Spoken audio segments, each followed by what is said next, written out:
A lot of these people in Atlanta said they have these high net worth houses. They probably have a lot of teen drivers. So do they need any kind of additional liability coverage? If so, what kind of policy is that? Yeah, that's one thing we need to talk about is liability. One of the shocking things we find is even just on a normal policy, somebody will call us and we'll be reviewing their coverage and we'll find out what their policy limits are. A lot of people don't know this, but insurance doesn't just cover everything. You actually buy a limit on your policy, and the limit in Georgia is $25,000. And I tell people all the time, that will cover maybe about 60-70% of the accidents that happen out there. There are a lot of accidents that are just fender benders, no big deal.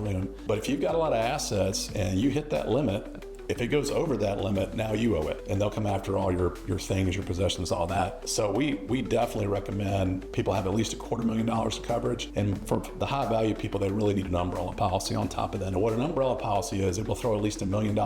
You can buy more, but at least $1 million worth of coverage on top of the liability that you already have. So when someone has teen drivers, do you typically recommend that they get a umbrella policy? I would, because with umbrella, with teen drivers in particular, they just make mistakes. They have accidents and different things happen to them. And you can look in the headlines and see where, sometimes teen drivers make really bad decisions, or they have some friends in the car. And I think we all have heard the unfortunate high school story where a kid, some kids went off and did something, and the next thing you know, there's a child that's died. And I'll just tell you this, when a child dies, nobody's going to be feeling bad for you, in that situation. So I remember years ago when I first became an independent insurance agent, I had one of my big first losses was actually a teen driver, good grades, responsible kid. It was just an unfortunate incident, and two of the people in the car actually lost limbs, and it was about $800,000 claim just for them. Yeah. And thankfully the customer had an umbrella policy, but they had a lot of medical bills and things like this. I'm like, look, it was a freak accident.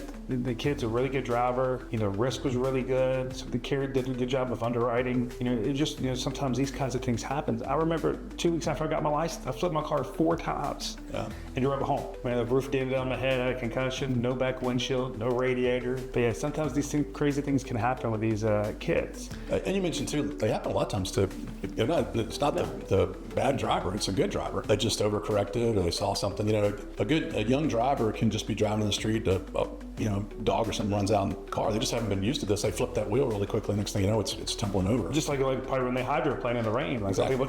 They panic, they hit the brakes, and they start skidding.